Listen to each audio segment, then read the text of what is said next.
Now to that other big story that we promised that we would be covering as well, the government shutting down. Yeah, lawmakers, they missed a midnight deadline to keep the federal money flowing despite back-to-back votes in the Senate, each party voting against the other's plan as federal workers prepare now for furloughs. All right, so the president has lately threatened to use shutdown to make major cuts to federal programs. ABC's Karen Travers has an explanation of that from the White House.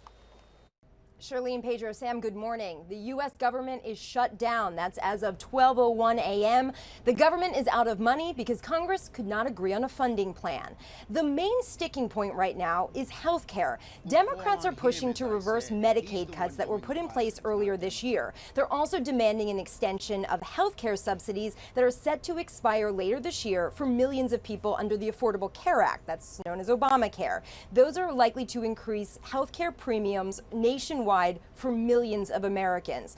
Republicans are saying that these Democratic demands are a non-starter and that they're going to cost taxpayers more than $1 trillion. Now, let's talk about who's impacted here. There are some 750,000 federal workers that are expected to be furloughed. Some could potentially be fired by the Trump administration. That's what the president was threatening again yesterday. There will be many offices that are now going to be closed, some maybe even permanently, based on the threats we're hearing from the White House. Essential employees, though, are still required to come to work. They're just going to be doing this right now without pay. How could this impact Americans at this point? Well, the State Department could be slower to issue passports. National parks would have skeleton crews. The military, though, is still working. They will have to come to work, but under half of the civilian defense employees could be furloughed right now.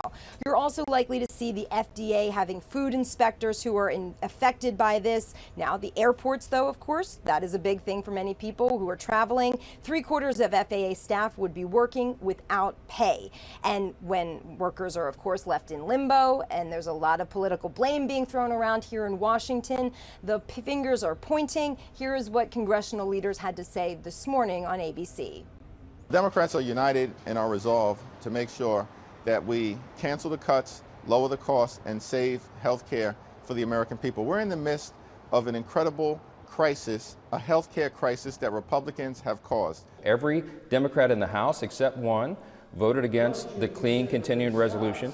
It was nonpartisan in nature. There are no policy riders on it that Republicans favored. It's exactly what Chuck Schumer and other Democrats voted for in March, but they've changed their tune. This is the third time that President Trump has presided over a government shutdown. The last one was in 2018. That lasted for 35 days and was the longest shutdown ever in U.S. history. That was over the president's demands for funding for a border wall on the U.S.-Mexico border, and Congress refused to give in to those demands. Charlene, Pedro, Sam. Karen, thank you.